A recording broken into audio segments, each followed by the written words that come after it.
होगा। तो अब हम देखो आगे स्विच करते हैं कि आगे मैं समांतर रेखा के बारे में थोड़ा आगे और डिटेल में बताता हूँ कि मान लो हमारे पास दो समांतर रेखा है। ये देखो एक प्रकार से इसको हम थ्योरम भी कह सकते हैं, इंपॉर्टेंट है, नोट बना के लिख लेना कि मान लो कि दो रेखाएं समांतर है, एक दूसरे के पैरेलल लाइन है। अब मान लो कई बार आता है कि यहाँ पे एक ऐसे आकृति दे देते हैं, फिगर दे देते हैं, इस कोण का मान अल्फा दे देते हैं, इस कोण का मान बीटा दे देते हैं, इस कोण का मान गामा दे देते हैं। तो कहते हैं कि गामा बराबर क्या होगा। अब देखो कि मैं आपको समझा भी देता हूं और आपको प्रोसेस भी बताऊंगा कि ये कैसे आया। तो सीधी सीधी अगर आप याद रख सकते हो तो क्या होगा कि गामा बराबर क्या होगा, अल्फा प्लस बीटा होगा। ये आपको याद रखना है, बहुत बहुत मोस्ट इंपोर्टेंट है कि मैं आपको ये भी समझा देता हूं कि ये आया कैसे है। अब देखो ये आया कैसे, मैं उसके लिए पहले इसको इसको इधर लिख देता हूँ गामा, कोई दिक्कत नहीं है। अब देखो मैंने एक काम किया, मैंने इसको एक पैरेलल लाइन डाल दी, इसके इन दोनों के बीच में एक पैरेलल लाइन डाल दी। अभी अभी मैंने समझाया कि कोर्स जो अल्टरनेट एंगल होते हैं, मतलब एकांतर कोण होते हैं, वो क्या होते हैं कि एक तिर्यक रेखा होती है, अगर जड़ की आकृति बनाए तो उसमें ये कोण और ये कोण क्या होते हैं, आपस में बराबर होते हैं। अब देखो इसमें देखो ये उल्टा जड़ बन रहा है, तो मतलब एकांतर कोण तो ये भी है, तो ये कोण और ये कोण क्या होगा, आपस में क्या होगा, बराबर होगा। तो अगर ये अल्फा है तो ये भी अल्फा होगा। अब वैसे नीचे एक दोनों समांतर रेखाएं हैं, जड़ की आकृति बन रही है, अगर ये बीटा है तो ये भी क्या होगा, बीटा होगा। तो मतलब इस कोण का मान क्या होगा, अल्फा प्लस बीटा। तो मतलब इस कोण की जगह हम क्या लिख सकते हैं, पूरे एंगल की जगह क्या लिख सकते हैं, अल्फा प्लस में बीटा। इस पूरे कोण की जगह हम क्या लिख सकते हैं, अल्फा प्लस बीटा। और हमें ये अल्फा प्लस बीटा क्या है, गामा है, तो मतलब गामा बराबर क्या होगा, alpha plus beta. I hope आपको ये समझ में आया होगा। ये एक नंबर थ्योरम है। अब दूसरा क्या पूछते हैं कि दूसरा ऐसे क्वेश्चन आता है कि मान लो ये है, अब इसमें सेम ऐसे रहता है पर उसमें एक अलग चीज रहती है। मान लो ये ऐसे है कि ऐसे आ गया, अगर ये अल्फा है, ये बीटा है, इस कोण का मान पूछ लेते हैं। इसमें क्या है कि अंदर वाले कोण का मान पूछते हैं, इसमें क्या पूछते हैं, बाहर वाले कोण का मान पूछते हैं। अब देखो हमें पता है इस कोण का मान क्या है, अल्फा प्लस बीटा है, तो हम इस कोण का मान आसानी से निकाल सकते हैं। कैसे निकालेंगे, हमें पता है, मान लो इसका मान गामा मान दिए कि कोई भी बिंदु है उसके चारों ओर हमेशा 360 डिग्री का कोण बनता है। तो 360 डिग्री का कोण बनता है, तो पूरे में से अगर मैं ये भाग माइनस कर दूं ये कोण, तो उस तरफ का कोण बच जाएगा। अब बताओ 360 में से मैंने ये वाला माइनस कर दिया, अल्फा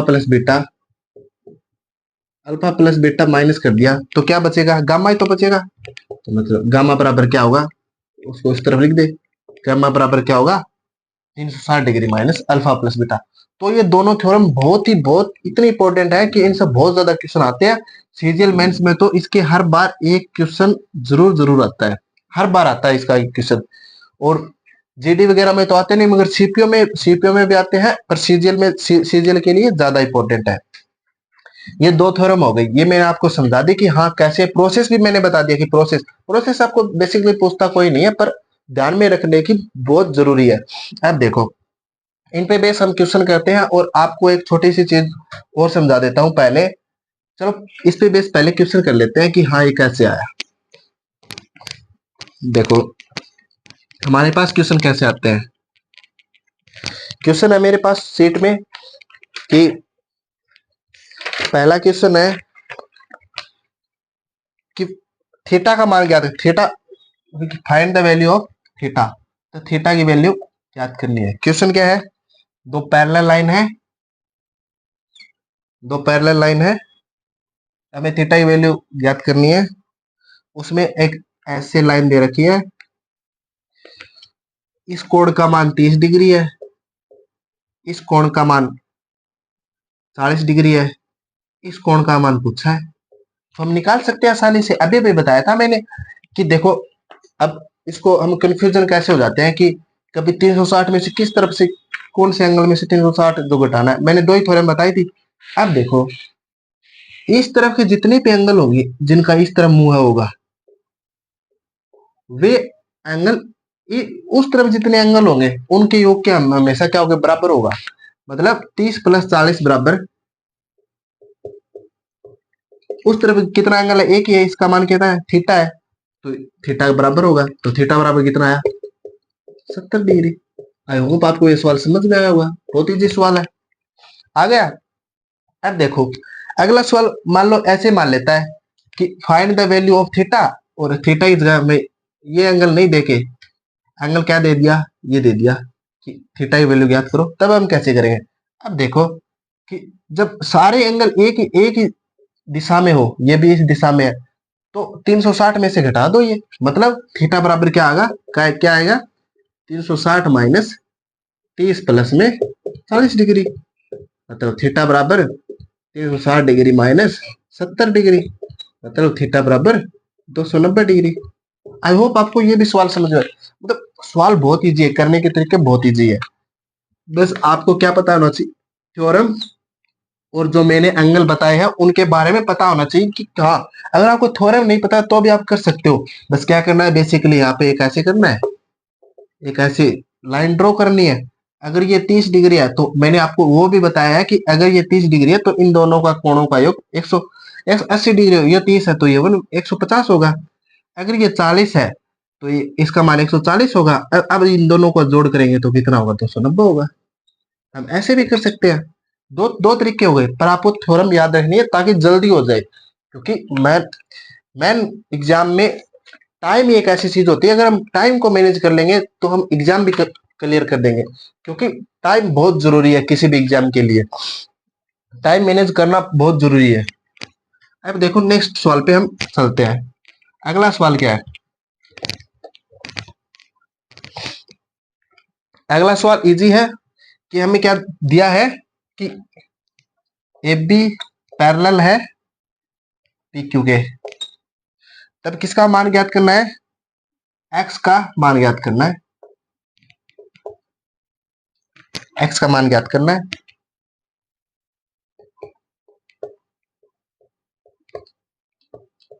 सवाल कैसे है, ऐसे हमारे पास दो पैरेलल लाइन है, इसका मान ए बी है, इसका मान डी ई है।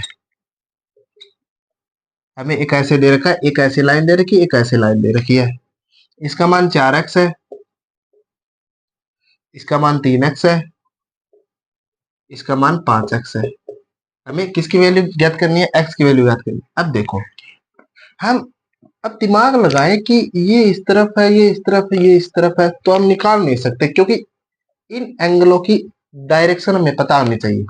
अब देखो हम हमारे जैसा सवाल बना दे जो हमने पहले किए। अब देखो हम इसको थोड़ा आगे बढ़ा देते हैं, इसको इसको बढ़ाने की जरूरी, इसको जरूरी नहीं है, क्योंकि हमने एक बढ़ा दिया। अब बताओ इसका मान 4x है तो इस कोण का मान क्या होगा। मैंने आपको बताया था कि कोई भी लाइन होती है, कोई भी, वो हमेशा 180 डिग्री का एंगल बनाती है।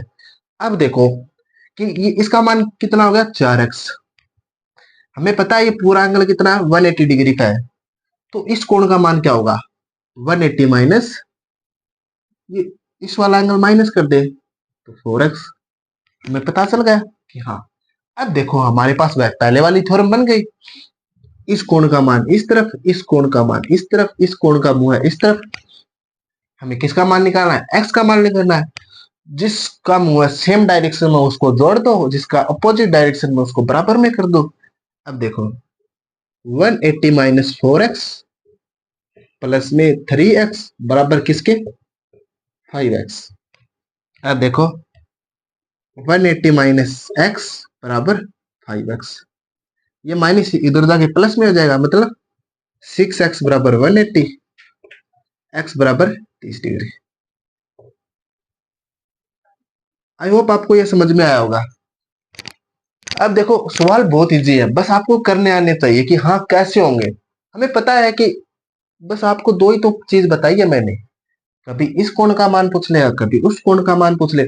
जो मैंने पहले आज क्लास स्टार्ट होने से पहले जो भी चीज बताई है, अगर वो आपको क्लियर है तो आप समांतर कोण के कितने भी सवाल आ जाए आप इजीली चुटकियों से कर देंगे। हाँ, अगर त्रिभुज जैसे जैसे हम आगे बढ़ेंगे हमारे पास क्या आएगा, ट्रायंगल आएगा, चतुर्भुज आएगा, ये आएंगे तो उसमें अलग थ्योरम लगेगी। फिर चक्रीय चतुर्भुज सबसे इजी है, चक्रीय चतुर्भुज, और उसके हमेशा दो क्वेश्चन आते हैं, सबसे इजी है और दो क्वेश्चन आते हैं। फिर भी इनके क्वेश्चन हाँ कभी आ जाते हैं, पर इनका क्वेश्चन आता है लगभग लगभग एक ज्योमेट्री के हमेशा 4 से 5 क्वेश्चन मेंस में देखने को मिलते हैं। प्री में भी देखने को मिलते हैं, पर मेंस में ज्यादा वेटेज रहता है। अब देखो, अब कई बार क्या पूछ लेता है कि मैंने आपको पहले क्लास में बताया था सप्लीमेंट्री एंगल और कॉम्प्लीमेंट्री एंगल। अब बताओ, हमें पूछ लेता है एक्स का कॉम्प्लीमेंट्री एंगल ज्ञात कीजिए, मतलब इसका पूरा कोण क्या होगा। हमें एक्स का मान पता चल गया, तो कॉम्प्लीमेंट्री एंगल क्या होता है, मैंने बताया था कॉम्प्लीमेंट्री एंगल वो होता है जिसका कोण का मान 90 डिग्री होता है। तो अगर ये 30 डिग्री है तो दूसरा एंगल कितना होगा, 60 डिग्री, तो इसका क्या होगा, कॉम्प्लीमेंट्री एंगल हो गया। अगर इसका सप्लीमेंट्री एंगल पूछ ले तो कितना हो जाएगा, 180 डिग्री, मतलब 150, 150। तो ये क्या हो गया, कॉम्प्लीमेंट सप्लीमेंट्री एंगल हो गया, कॉम्प्लीमेंट्री एंगल हो गया। तो बेसिकली क्या देखा जाए कि एक ना एक मतलब एक कड़ी दूसरी कड़ी से जुड़ी हुई है, तो हमें बस यही ध्यान रखना है। चलो नेक्स्ट क्वेश्चन पे हम जाते हैं, उसके बाद हम एक पर में करेंगे नेक्स्ट। बस इसके मैं ज्यादा सवाल नहीं करवाऊंगा, 2 या 3, क्यों बहुत इजी है ये क्वेश्चन है ये। कि हमारे पास एक है, दो पैरेलल लाइन है, दो पैरेलल लाइन है ऐसे। इस यहाँ पे दे रखा है 2x प्लस में 50। इस कोण का मान दिया है 110 डिग्री, और इस कोण का मान दिया है 35 डिग्री। तो बताओ x के मान क्या होगा। अब देखो, दो तरीके हैं हमारे पास, कि एक तो वो है कि ये एंगल इस तरफ, ये एंगल इस तरफ, ये एंगल इस तरफ, दो एंगल इस तरफ कर दो या सभी एंगल एक तरफ कर दो। हमारे पास एक तरीका ये है। तो हम देखो कि ऊपर वाला 110 है, तो अगर ये इस एंगल का मान क्या होगा, इस एंगल का मान क्या होगा, इस एंगल का मान क्या होगा। अगर पूरा एंगल 180 डिग्री है तो इसका मान क्या होगा, 70 डिग्री, 70 डिग्री। अब हमें पता है कि इन दोनों का योग इसके बराबर होगा। मैंने आपको सबसे पहले यही तो बताया था इस प्रमेय के बारे में। तो देखो, 2x प्लस में 15 बराबर में 70 प्लस में 35। 2x प्लस में 15 बराबर 105। 2x बराबर 105 माइनस 15, तो 2x बराबर 90, x बराबर में 40 डिग्री हो गया। आप ऐसे भी कर सकते हो, देख लो। अब क्या करना है, 2x प्लस में 15 है, इधर भी 2x प्लस 15, इधर बने 110 डिग्री दे रखा, इधर 35 डिग्री दे रखा। हमें किसकी वैल्यू पूछी, x की वैल्यू पूछी है, तो हम x की वैल्यू इजीली निकाल सकते हैं। अगर हमें कह दे x का कॉम्प्लीमेंट्री एंगल क्या होगा, तो हमें पता है कॉम्प्लीमेंट्री एंगल क्या होता है, जिनका योग दो कोणों का योग 90 डिग्री हो। तो अगर 45 है तो दूसरा भी एंगल कितना होगा, 45 होगा। अगर सप्लीमेंट्री एंगल पूछ ले, सप्लीमेंट्री एंगल पूछ ले तो क्या होगा कि 180 में से 45 घटाएंगे कितना आएगा, 135। ये तो हम इजीली कर सकते हैं। देखो ये आपको, मुझे लगता है कि आपको और सवाल कराने की नीड नहीं है, क्योंकि आप इसे आगे कर लोगे, आसानी से कर लोगे। तो अब इसके बाद में आपको एक प्रमेय बताता हूँ, मतलब एक एक प्रमेय छोटी सी और है, वो आपको याद रख लेना कि हाँ कैसे होगी। उस पर मैं सवाल नहीं करवाऊंगा, बहुत इजी है। हाँ पर आ जाएगा, कई बार सवाल भी आ जाते हैं, पर आप कर लोगे कि इंपॉर्टेंट है वैसे, क्योंकि ज्योमेट्री में हर चीज इंपॉर्टेंट है। अब देखो, हमारे पास क्या, दो पैरेलल लाइन है, और यहाँ पे सीधे से एक ऐसे दो प्रतिशत रेखा काट दी। हमें कह दिया इसका मान x है इसका मान y है, इसका मान z है। और हमें कह दिया कि क्वेश्चन मान लो ऐसे कह दिया कि x plus Y plus Z बराबर क्या होगा। तो आप याद कर लो, इसका मान हमेशा 360 डिग्री होगा। मैं आपको प्रूफ भी बता दूंगा कहाँ कैसे होगा। अब देखो, प्रूफ के लिए हमारा तो वही एक पैरेलल लाइन हमेशा ड्रॉ करते हैं। तो इधर से हम एक पैरेलल लाइन ड्रॉ कर लेते हैं, ये पैरेलल लाइन ड्रॉ होगी। अब इस कोण का मान कितना हुआ, आप बता सकते हो? हाँ, क्यों नहीं बता सकते? मैंने आपको बताया था कि इन दोनों कोणों का योग हमेशा 180 डिग्री होता है। तो इस कोण का मान कितना होगा, 180 डिग्री में से ये माइनस कर दो, तो 180 माइनस एक्स हो गया। इस कोण का मान, ऐसे ही ये दोनों पैरेलल लाइन है, इन दोनों कोणों का योग 180 डिग्री होगा। तो इस कोण का मान कितना होगा, 180 माइनस पाई। अब देखो, मैंने आपको बताया था ये मान लो कोण 1 है, ये कोण 2 है। तो कोण 1 बराबर कोण 2 होगा। क्यों होगा? क्योंकि ये अल्टरनेट एंगल है, मतलब सॉरी अल्टरनेट नहीं, शीर्षाभिमुख कोण है। मतलब इसका सर और इसका सर आपस में मिले हुए हैं, तो ये क्या हो गए, शीर्षाभिमुख कोण हो गए। अब देखो, तो मतलब ये दोनों कोण आपस में बराबर हो गए। मतलब z बराबर क्या होगा, 180 minus X plus 180 minus Y.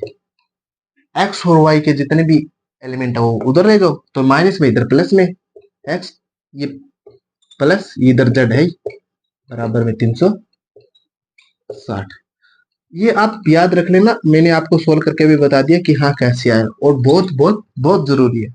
I hope आपको ये सवाल भी आपको समझ में आया होगा, आप इसको सवाल की तरह कंसिडर कर सकते हैं। वैसे एक थ्योरी है, प्रमेय है, जो भी है। अब उसके बाद में आगे चलते हैं, आगे स्विच करते हैं। आप देखो, खुद जितनी प्रैक्टिस करोगे, हाथ से लिखो, उतने आपको ये थ्योरम उतनी दिमाग में रहेगी, वरना आप थोड़े दिनों के बाद भूल जाओ। क्योंकि ये चैप्टर ना 10th क्लास में थे, 9th 10th 8th में, उसके बाद हमने कभी इन पे ध्यान नहीं दिया, तो हम भूल जाते हैं। वैसे ज्यादा ये लेंथ ही नहीं है। उसके बाद मैं आपको एक प्रमेय करवाता हूं, जिसका नाम है थेज प्रमेय।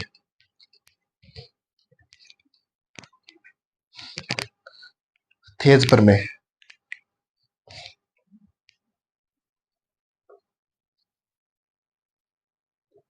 थेज थ्योरम या थेज प्रमेय। देखो, थेज थ्योरम क्या कहती है कि मान लो कि हमारे पास दो तीन पैरेलल लाइन है,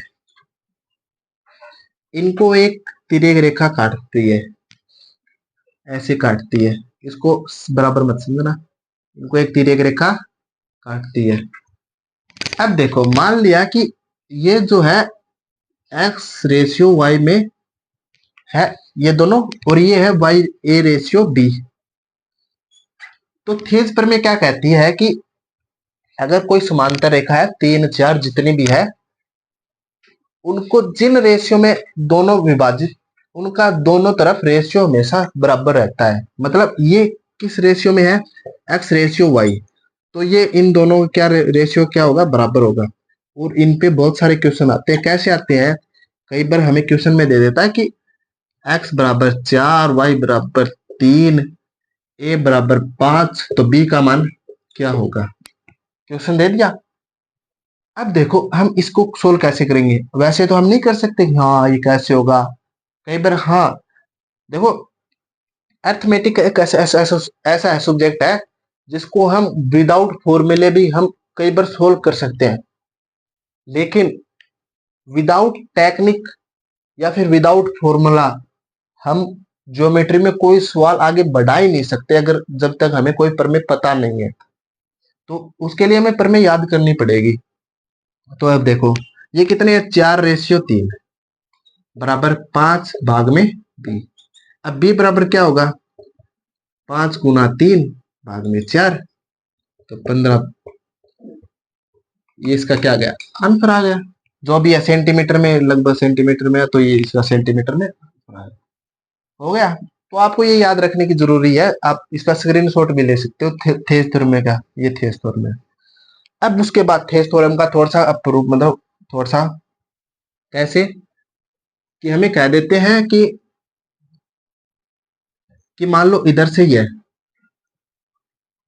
कि कई बार हमें इन पैरेलल लाइनों की लंबाई पूछ लेते हैं। कैसे? अब हमें कह दिया कि ये जो फेज थ्योरम है वो 3:4 में मान लो m/n में विभाजित है। इसकी लंबाई a दे दी, इसकी लंबाई b दे दी। हमें पूछ लिया कि बीच वाली जो है इसको मान लिया कि हमने कुछ भी मान लिया, ए बी मान लिया, ए बी की लंबाई पूछ लेता है कि ए बी की लंबाई क्या होगी। तो देखो एकदम इजी है, नीचे वाले को इधर गुना करो, इसको इधर गुना करो, तो मतलब ए बराबर क्या होगा, ए गुणा में एन प्लस एम गुणा में बी भाग में इन दोनों का योग एम प्लस में एन। उसके कारण हमें बीच वाली जो लाइन है उसकी लेंथ आ जाएगी। और ये क्वेश्चन बहुत बार आता है, सीजीएल प्री और मेंस दोनों में, सीपीओ में भी आ जाता है। अब देखो इस पे बेस मैं आपको एक क्वेश्चन भी करवा देता हूँ जिससे आपको थोड़ा हाँ ऐसा लगेगा कि हाँ चलो सही है। तो उसके लिए मैं एक क्वेश्चन देख लेता हूँ, एक सेकंड वेट करना। फेज थ्योरम, हाँ देखो मेरे पास एक क्वेश्चन है कि हमें दे रखा है कि ए बराबर दे रखा है 29, बी बराबर दे रखा है 57 सेंटीमीटर। इन दोनों का रेशियो दे रखा है 3:4। तो ए बी का मान पूछा है। अब देखो ए बी बराबर क्या होगा, मैंने अभी भी बताया था, नीचे वाले का गुना ऊपर वाले से। अब देखो मैं इधर फॉर्मूला लिख देता हूँ, आपको थोड़ा याद रहेगा। ए गुणा में एन प्लस एम गुणा में बी गुणा में एम भाग में एन प्लस में एम होगा। अब देखो ए बी बराबर क्या होगा, 4 गुणा में 29 प्लस 3 गुणा में 57 भाग में 3 प्लस में 4। अब देखो इसको सोल्व करेंगे, इसको सोल्व कैसे करेंगे कि 29 को 4 से गुना करेंगे तो कितना आएगा, 29 चौका 116 प्लस में 57 को 3 से गुना करेंगे तो 50 दिया 150, 7 दिया 21, तो कितने हो गए 171 भाग में 7। इसको जोड़ेंगे तो क्या आएगा 7 भाग में 7। अब देखो 7 चौका 28, 7 एकम 7 41 सेंटीमीटर है। मतलब एफ बी का मान कितना आ गया 41 सेंटीमीटर। ये इसका क्या है आंसर। अब देखो हमने ऐसे फॉर्मूले से तो कर लिया, पर इसका मैं एक तरीका बताता हूं आपको, हाँ उस तरीके से कैसे करें। आंसर सेम ही आएगा, पर हाँ वो तरीका भी हमें माइंड में रहना चाहिए ताकि हम बड़ी कैलकुलेशन आसानी से कर सके। देखो उसके लिए हम क्या करेंगे, मैं इधर ही समझा देता हूँ इसको। मैं अगर आप स्क्रीन शॉट लेना चाहो तो स्क्रीन शॉट ले सकते हो, ताकि मैं इधर ही क्लीन करके। अब देखो हम कैसे करते हैं। अब देखो पहले लेंथ का मान कितना था 29, लास्ट में कितना हो गया 57। मतलब कितना इंक्रीज आया है, कितना इंक्रीज आया है 29 से 57, तो कितना इंक्रीज आया है 8:28। मतलब इधर से इधर आने में कितना इंक्रीज हुआ है 28 इंक्रीज हुआ है। और 28 इंक्रीज कितने कदमों में हुआ, मतलब 3 कदम 4 कदम, मतलब 7 कदम चले और 28 का फर्क आ गया। मतलब 7 कदम चलने में 28 यूनिट का फर्क आया, 28 यूनिट लेंथ बढ़ी है। तो मतलब 1 यूनिट चलने में कितने बढ़ा है 4 सेंटीमीटर। आ गया समझे। तो बताओ हमें इसका मान पूछा है, तो इधर से इधर आने में कितने कदम चले हैं 3, तो 3 की वैल्यू कितनी आएगी 12 सेंटीमीटर। अब बताओ इधर से इधर आने में 12 सेंटीमीटर बढ़ेगा। मतलब पहले कितना था 29, अब 12 और बढ़ गया, 29 में 12 सेंटीमीटर ऐड किया, ए बी की वैल्यू आ गई, ए बी बराबर 41 सेंटीमीटर। अब ऐसे ये हो गया। अब अगर आपको कुछ इन चीजों में डाउट आ रहा है तो आप बार बार प्रैक्टिस करो, जो भी चीज को वीडियो को फिर से देख लो, आई होप आप आज पढ़ाया जो भी चीज आपको समझ में आएगा, जो भी डाउट हो आप कमेंट सेक्शन में बता सकते हो, या फिर मैं आपको टेलीग्राम लिंक दे दूंगा, जो भी है। तो आज के लिए धन्यवाद। जय हिंद, जय भारत।